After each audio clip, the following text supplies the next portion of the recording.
And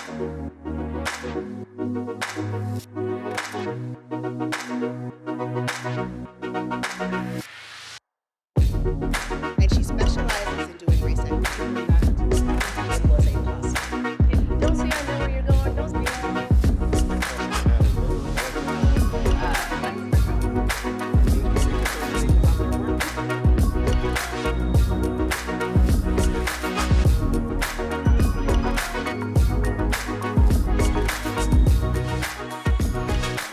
Welcome. It is really a pleasure to see you all assembled in the ballroom. We hosted an Equity in the Center Summit last November for about 70 people, folks who were part of our network of advisors who participated in the research behind Awake to Woke to Work, building a race equity culture. And it really is somewhat miraculous to look out today and see how the network has grown. So today we'll have, and over the course of the next day and a half, have over 180 people here to learn about building a race equity culture.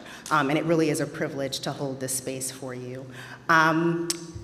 We are going to start with Dr. Dennis Seymour, who is a member of the board of the Baltimore American Indian Center and the chair of their board's Heritage Museum Committee. Yesterday was Indigenous Peoples Day, and as a team, we like to practice First Nations first, so acknowledging those who were on this land before it was colonized by Europeans. I will note that we are in the Lord Baltimore Hotel. The first Lord Baltimore, George Calvert, was the first provincial governor of the colony of Maryland. A book has been written on his family. It's called A Maryland Family and Their Slaves. He was granted oversight of a parcel of land, which ultimately became Maryland in the 1600s, but was, of course, at that point, home to many indigenous people. So I would like to welcome Dr. Seymour to do the invocation, to give a brief history of the Baltimore American Indian Center and indigenous people in the Baltimore community. In the language of the Salaji language of the Cherokee people, Osio. Osio, thank you. Let us speak to the Creator. Aji Duda Gadugiha Aha. Grandfather, hear me. I'm humble before you. We search for you along the red road where we've been set upon. Grandfather, Sacred One, put our feet on the holy path that leads to you and gives us the strength and will to lead ourselves and our children past the darkness that we've encountered. Teach us to heal ourselves, to heal each other, and to heal Mother Earth. Let us begin the great healing this very day, this very hour, this very minute. Bless those gathered here and give them the strength for the important work that they're about to undertake. Ajiguda, let us walk the red road in peace. Wado. Thank you. A little bit about I normally would have said, sometimes it's offensive, I normally would have said for our white brethren, so they know that we're finished. Amen. I want to talk a little bit, just give you a little brief overview. I had a question earlier that was very insightful about, do we consider this Indian land? And the real truth to that is the Indians had no concept of owning the land. It was about nothing like, it was like owning the sun or the wind or the rain. It was impossible to own. And the English came with surveyors. So the first Lord Baltimore had from the Susquehanna River north of us, the Atlantic Ocean to the east, and the Potomac River to the south, and virtually as far west as they dared go. And that was the land that is really the basis for where we are today. So this is not Indian land. The Indians considered the land sacred and could not own it. But the tribes that were here originally, the indigenous people, we just an aside, we really don't mind being called Indian. We appreciate the political correctness of American, Native American, indigenous. The Canadian people call their native population First Nation, which is, very honorable and recognizes the indigenous people. And in the Indian community, we say on the side that they gave us the name Indian, and now they want that back. The tribes that were here originally, the Lenape, Nanticoke, Piscataway, the Conoy, Powhatan, Accohannock, Shawnee, Susquehannocks, Tutelo, and Saponi were the original tribes of Maryland.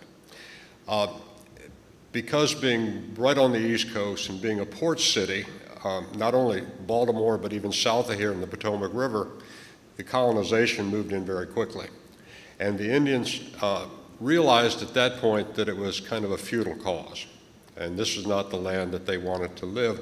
And many of the tribes, including the Pocomoks, the Choptanks, and the Susquehannocks, they left. So when they left, they basically took their history and their culture with them, and they joined the Iroquois Confederacy. So as far as native tribes, there are not many remaining here in Maryland. We have no reservations in the state of Maryland. We have no federally recognized tribes in the state of Maryland. We have 3 state-recognized tribes, which include the Piscataway Nation, the Piscataway Conoy, and most recently last year, the Accohannocks from the eastern shore of Maryland were recognized as a state-recognized tribe.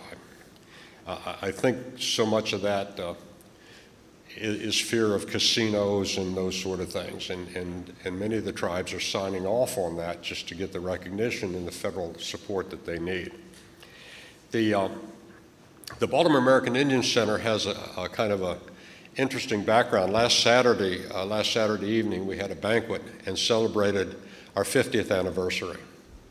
We started in August of 1968, and it was primarily came together as a method of preserving culture, but also as kind of a support as a way station for those Lumbee Indians from southeastern North Carolina moving to Baltimore. And very often they would house in a transitional setting for several weeks and months until they found work. And they end up working in the steel industry, the iron industry, Bethlehem Steel when they were here, General Motors. And the Indian Center was formed shortly after that, and we have the responsibility, I think, of being a focal point for urban Indians. And most people think Indian, they think of the West, because that's where the culture lasted the longest. The culture here was gone mid-18th century. So we're still hanging on to the idea of a Native American is what Fraser carved on the buffalo nickel, which is not necessarily the case. And what I would like to say to you, and I think is very important, is that the native population in this country at the time of first contact was as diverse as the countries of Europe. And so when you think about the differences between Swedes and Italians and German and French and so forth, that's how different the native population was, with very little intermixing, actually. So moving on back to the Lumbee movement, the Lumbees came here. We started the Baltimore American Indian Center, and that migration has been ongoing. Actually, most of the Lumbee have left Baltimore City and moved to the suburbs, and like any good Indian would do. And but there's still quite a population here in this country. In Maryland, we have this last census, 2012, we had over 58,000 declared Native Americans in the state of Maryland, and Maryland's not really that large. And what's more interesting, and something that you might ponder on while you're here with this conference, in the 2000 census, there were 39,000 declared natives in the state of Maryland. And I'm certain that we've not gained 20,000 natives in the state, but what we're doing is making it more palatable and more interesting to be Native American. I grew up in a time when it was not necessarily cool to be Indian. A friend of mine, an elder from Cherokee, North Carolina, has a bumper sticker that says, "I was Indian before being Indian was cool." And I do relate to that. During the 50s and the 60s, it was not something that you necessarily were proud of or declared or talked outside the group. So I think the good work that you folks are doing and the idea that we have 20,000 people more declared Native American than there are actually Native Americans is a real move forward. I think that's important to have dialogue amongst ourselves. I was talking to Edgar about the problems that we cause ourselves in intertribal issues, in blood quantum issues. The longest standing chief of the Cherokee Nation, John Ross, served for 50 years. He was 1/8 Cherokee. The Indians really didn't care. So if we all develop that kind of attitude, I think we'll be well ahead of it. I thank Kay and the group for having me here and the chance to speak to you, and good luck and enjoy your conference. Thank you, Dr. Seymour. I think that was the perfect way to set the tone for our meeting for the next day and a half, and the perfect person to precede our keynote speaker, our opening keynote speaker. As you all know, since you registered for the conference, we have a few themes, and the first is decolonizing the social sector. So on Twitter, when I happened upon an announcement about the publication of Decolonizing Wealth, I was thrilled, and so set about to learn more about its author, Edgar Villanueva. And it really is a pleasure and a privilege for us to have him here tonight to talk about decolonizing wealth. Edgar is a vice president at the Schott Foundation for Education, and in his copious spare time wrote a book about the history of philanthropy and the relationship between wealth and colonization. So his book offers principles for healing the sector, healing the legacy of colonization and the culture of white supremacy in which we all exist, tapping into his native heritage, which is Lumbee. So it's fortuitous that the Baltimore American Indian Center also shares that legacy. And we're excited to hear him share his principles for healing, because so much of our challenges in the world with regard to colonization, but in America, has to do with our lack of shared humanity.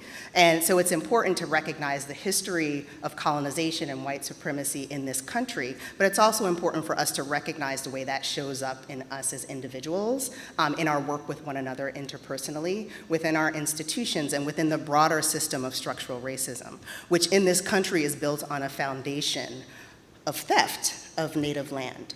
And this is where we wish to start the discussion and the dialogue today, and it's a privilege to welcome Edgar to the stage tonight. He will be doing a book signing during the reception after the panel that follows him. Thank you.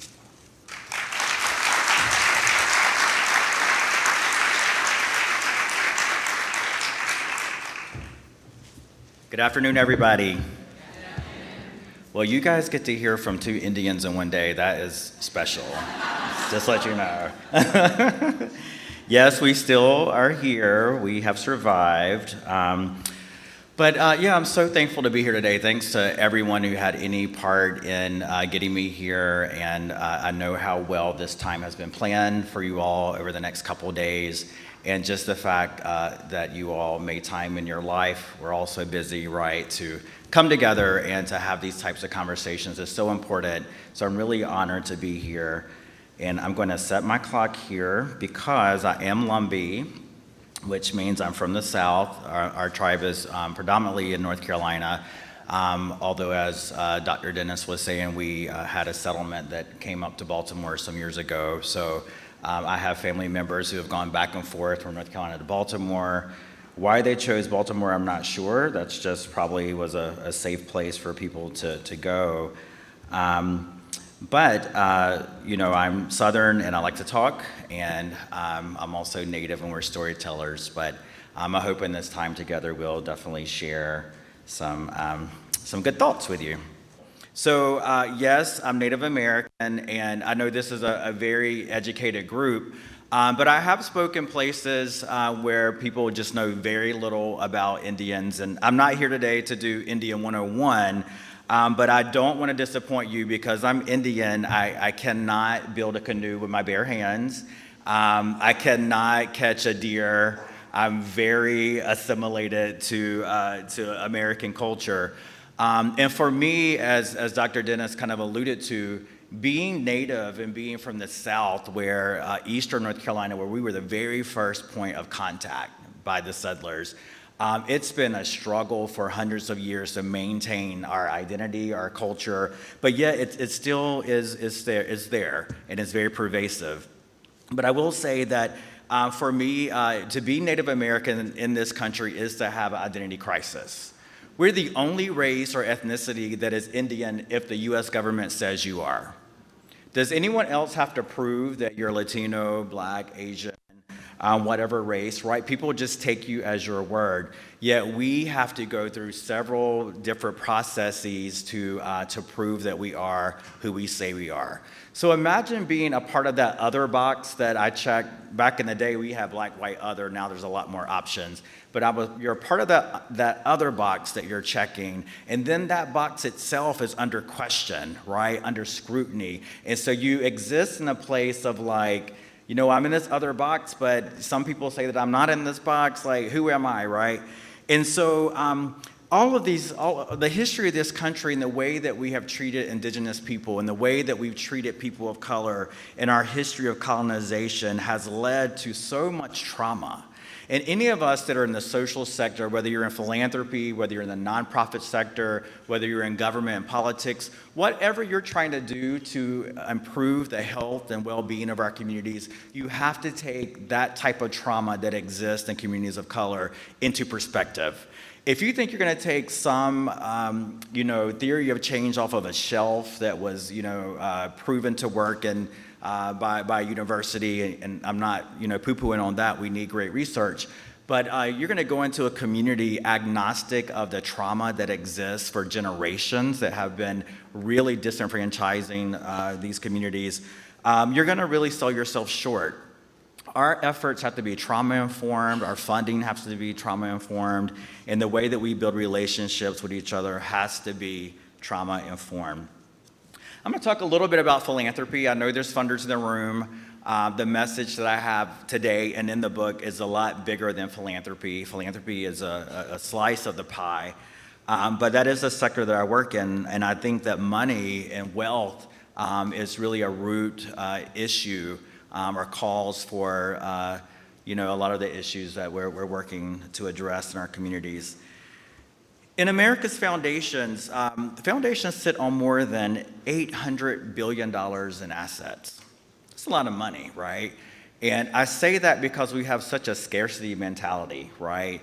Us, nonprofits are like fighting over limited resources. There's a lot of money out there. In the capital markets in the U.S., there are $45 trillion moving through capital markets. So there's a lot of wealth.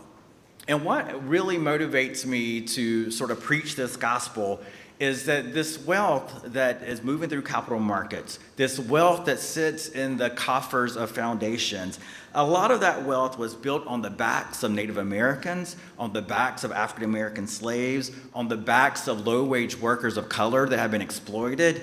And yet, although we had such a role in helping to accumulate this wealth, we benefit so little from it. People are astonished when I share this, but if you didn't know, when you look at all the investment from foundations, only about 7 to 8% of foundation funding is going into communities of color. That's unjust, in my opinion. That is unjust. What remains unexamined? So, we're talking about what needs to change with that, right? I interviewed a lot of people in doing this book. What needs to be different with philanthropy? How do we reimagine the world and grant making and funding in a different way? And I got a lot of ideas, right? We need to address the tax code. We need to think about grant making, funding decisions. We need to give long-term general operating support.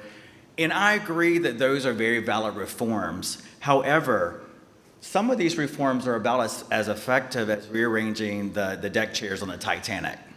And I say that because what remains unexamined in a lot of the reforms that we talk about in equity work, especially in philanthropy, are really the frank conversations around where the wealth came from, why it's held back from public coffers, how it's invested as an endowment, and who gets to manage, allocate, and spend it. My central argument to what ails philanthropy and the social segment is, at its core, colonialism. Almost without exception, funders reinforce the colonial divides of us versus them, the haves versus have-nots, white saviors and white experts versus poor, needy, urban, disadvantaged, marginalized communities. Take any euphemism for communities of color.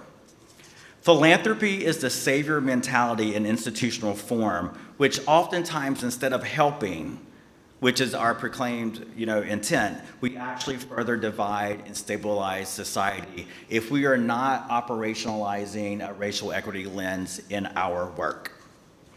So the key to healing, as Dr. Dennis laid out earlier, we need healing, and the key to healing within our sector is decolonizing funding processes. And I'll talk a little bit more about what that means. I, being Native American, growing up very religious in the church, I actually went to seminary, had a whole nother life. Those of you that know me, there's many, many lives ago. I grew up with this connotation around money, that money was like evil, right? Money was dirty, it was bad. Part of that may have come from us being so poor and hated the fact that we didn't have it, I'm not sure. And it's taken me a long time to kind of get to this place with money, to think of money as actually medicine. And let me explain what I mean by that. In the indigenous worldview, we have a concept of medicine, right? So many things can be medicine. A word can be medicine, a plant can be medicine, an idea, a coffee date with a friend can be medicine. Anything that makes you feel kind of complete and happy, right? Do you ever feel like a certain way, like maybe you're down, you're like, oh, I need to call that certain friend, they always cheer me up. That friend is like your medicine, right? Maybe for you, it's like, I'm really stressed out, I need to spend a day at the spa. That might be your medicine, right? That sounds really good about right now to me, right? We believe that anything could be medicine, anything that you put your intuition behind, anything that you empower, or determine to be medicine can be medicine. And the elders say that the medicine, that you don't choose the medicine, that the medicine chooses you. And so here I am, from poverty, Native American, very unlikely kind of person to find myself in philanthropy, having to accept the fact that the medicine that has chosen me is money. Because again, right, I had this conflict that isn't money kind of like the root of all evil? Isn't it corrupt? Isn't it really the impetus for so much that's wrong in the world? But listen to this for a minute. What is money? Money is nothing but really simply a way to measure value, to facilitate exchange. And what is exchange but a type of relationship between people? Money is a stand-in for the sweat that we spend on growing food, sewing clothes, assembling electronics, writing grants, running organizations, like whatever you are doing, coding apps, responsibilities that you're shouldering. Money just really represents that value. Materially, money is a little bit of zinc, copper, nickel. I think it's made out of like cotton and linen or whatever. It's basically like Kleenex adorned with pictures of dead presidents. It's just this thing, right? In modern day, money is like zeros and ones, a bunch of data. I rarely even touch cash anymore, and I have no idea what Bitcoin and all that stuff is. I'm trying to learn. But the point I'm trying to make is that money is almost imaginary. It's harmless.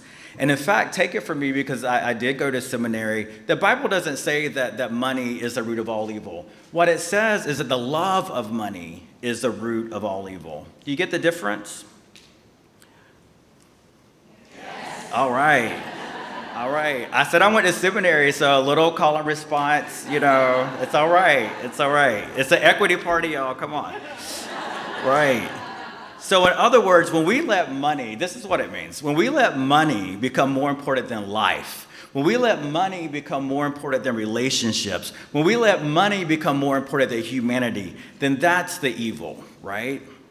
So I'm not saying that there are problems. There are not problems when money is hoarded, controlled, and used to divide people, because historically that's what the accumulation of wealth has done, right? It's been used to oppress, to dominate. But that's not money's fault. Humans have used money wrongfully. We've made money more important than human life. We've allowed it to divide us, and that is wrong.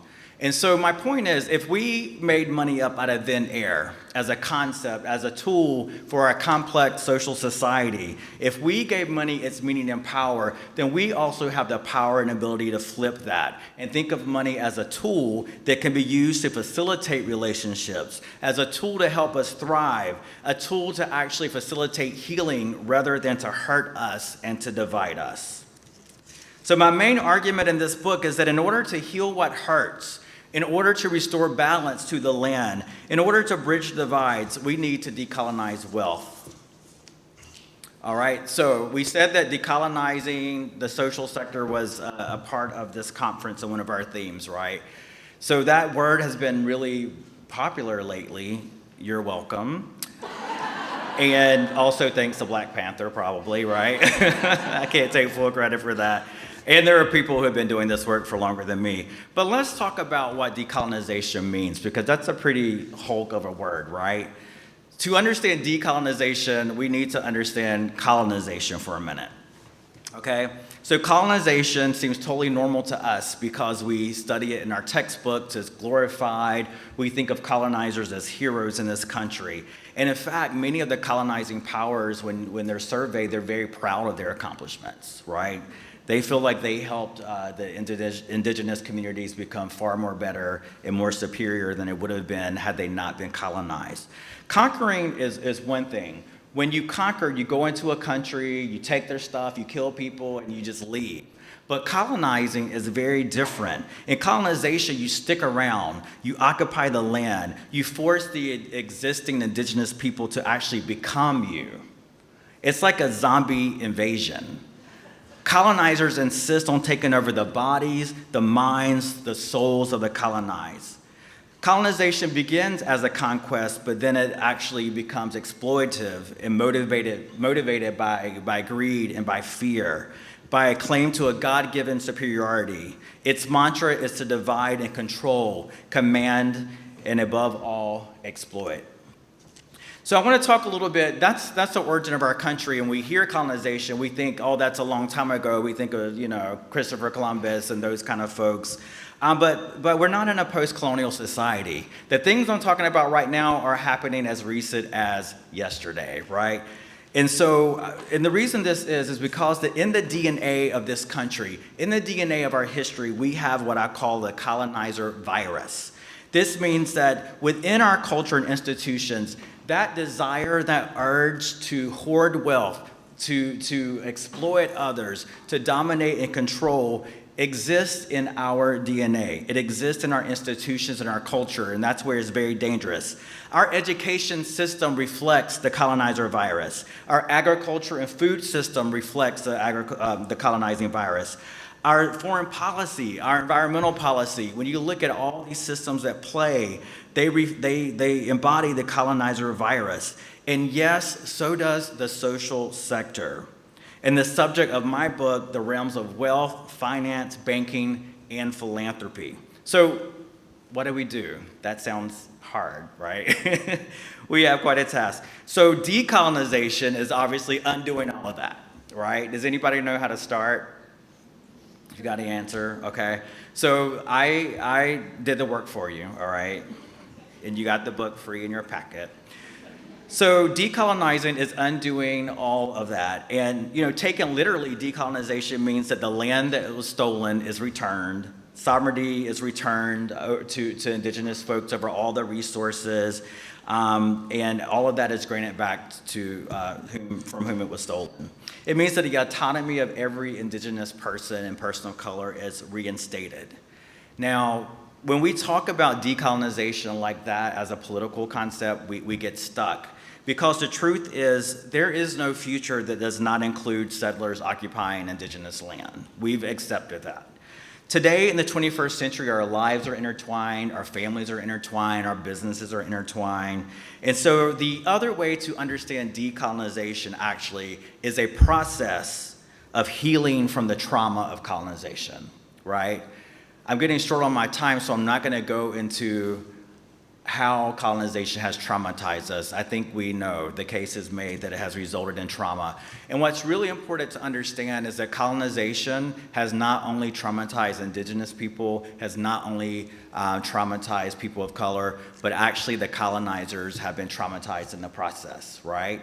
And so that's something that we, as a core principle of this book, that we need to understand, that white folks have also suffered by the idea of colonization. In a different way, but they have also suffered. So why did I write this book? There's a quick story that I'll tell.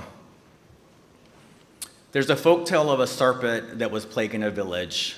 Just everyone was living in fear and anxiety, was killing everybody.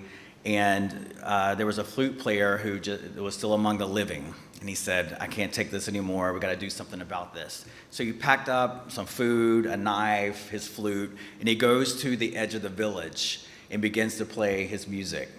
And just as he suspected, the serpent appeared, gobbled him up, and he was inside the belly of this serpent. So when he gets inside the stomach of this serpent, it was dark, but he pulled out his knife and he began to cut away at the flesh of this serpent and to eat it. I know it sounds a little gross, but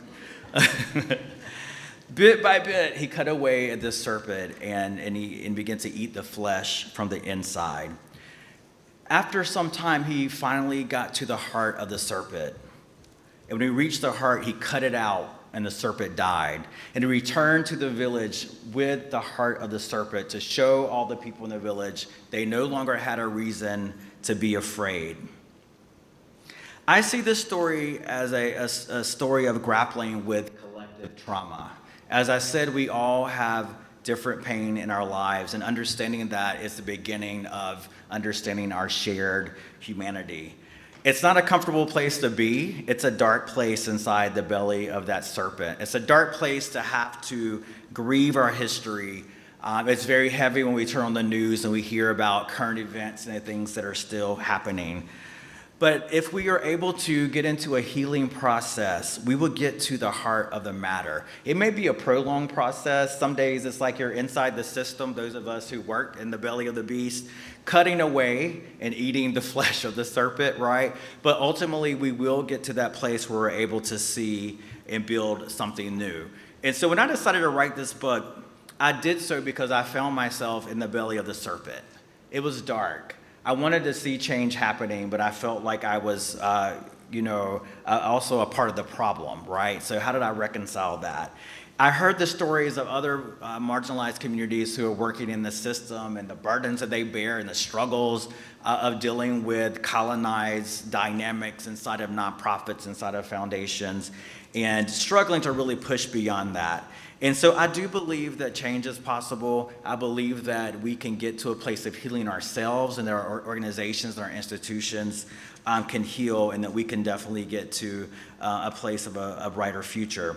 And in the latter part of the book, and I'm going to wrap up shortly so we can have some conversation, I talk about the 7 steps that individuals, that institutions can go through by identifying what the colonial dynamics might be in their work or in their lives.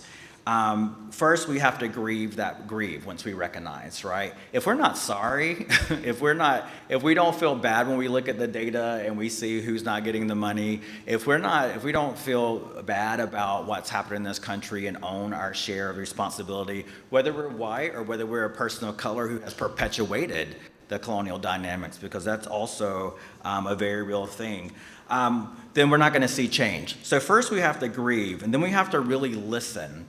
And I talk about this concept in the book of listening in color. And that means, like, really listening, real listening, right? Not listening to say, me too, I have the same exact experience as you, that's taken away from that person's experience. It means just like sitting and doing nothing, but really listening, right? We need to, beyond listening, we need to begin walking our talk around diversity and equity. You guys know Vu Lee, he's awesome, follow his blog if you don't. He said that equity was basically, especially in philanthropy, is saying the word equity over and over and over, but not doing anything different, right? We don't want to practice equity like that. We want to get to a place where we're really embodying the values of equity and making those changes in our institutions. And then finally, we need to put our money and our values, behind where the money is going. We need to look at not just the 5% in foundations that are being invested, but what's going on with the 95%. What is really the net value of our work of philanthropy if the majority of the 95% of our assets are actually invested in harmful, extractive industries that are counter, influencing the work that we're trying to do with our resources? We need to use all of the resources in our arsenal to push forward to heal. Now, this is not, I named 7 steps because the publisher made me, okay? There's not a quick and easy fix to this problem, to hundreds of years of colonization. And it is not a linear process. Healing is a circular process, and you may have to revisit, right? Like our biases, and we're swimming in the water of colonization, right? So we have to constantly do the work on our own selves and our own minds and thinkings around this. And like any clever virus, the colonizing virus mutates and becomes smarter and shows up in different ways. And so we have to get our booster shots, right? Coming to meetings like this is a way to get a booster shot. Being in the company of like-minded people, taking time to stop from your work to really examine your practices, your beliefs, your values around equity is an opportunity to get that booster shot. Those of us in philanthropy, what I believe is that we need to move money to where the hurt is the worst. And where the hurt is the worst is in communities of color. If we're truly using money as medicine, if we're decolonizing our thinking around wealth, we are going to invest and move money into communities that are hurting the worst. All right, I got to skip over some really good stuff. I'm sorry. You have to read the book. It's all in there. It's all in there. I'll close with this. Just want to say that a quick story. This card was given to me by a wealthy white woman who had took some time we met at a conference a couple years ago.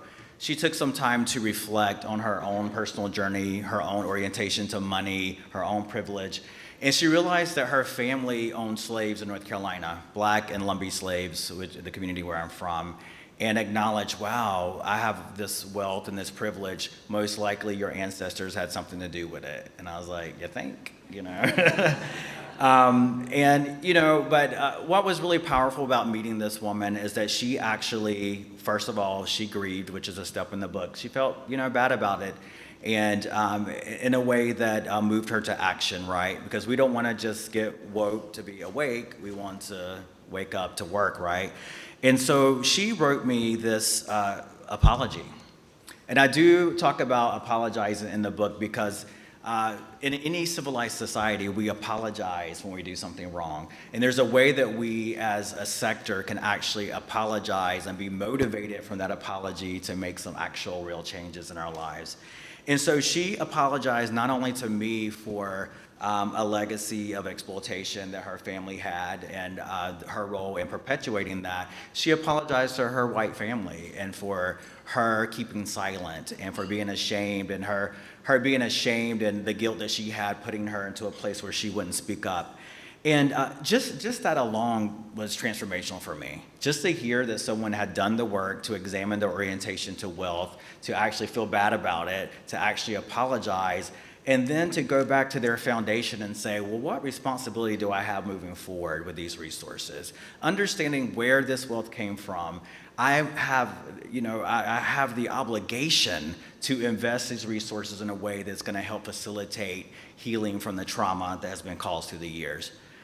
It's that simple. I mean, it's complex, but it's that simple. And it just really gave me hope that we actually can change. And that there is a process to begin that healing journey. Using money, especially for us funders, as medicine is the most powerful, direct tool that we have, form and tool that we have to heal the racial wealth gap that exists. Whatever issue you're working on, maybe you're working to fight against homelessness. Maybe you are looking at climate justice. The root of all of these disparities and inequalities is money, right? And so we have to think about how money plays into those systems and the inequality of wealth and how we can begin to decolonize that. Because decolonizing wealth at its essence is about closing the race wealth gap. Poverty is a product of intentional public policy and theft facilitated by white supremacy. So we all, everyone, whether you are the colonizer or the colonized, whether you're white, indigenous, a person of color, all of us in this room have a responsibility and a role to play in the healing process, regardless of whether you have caused harm or you've been on the receiving end of harm, because all of our suffering is mutual and all of our thriving is mutual. Thank you.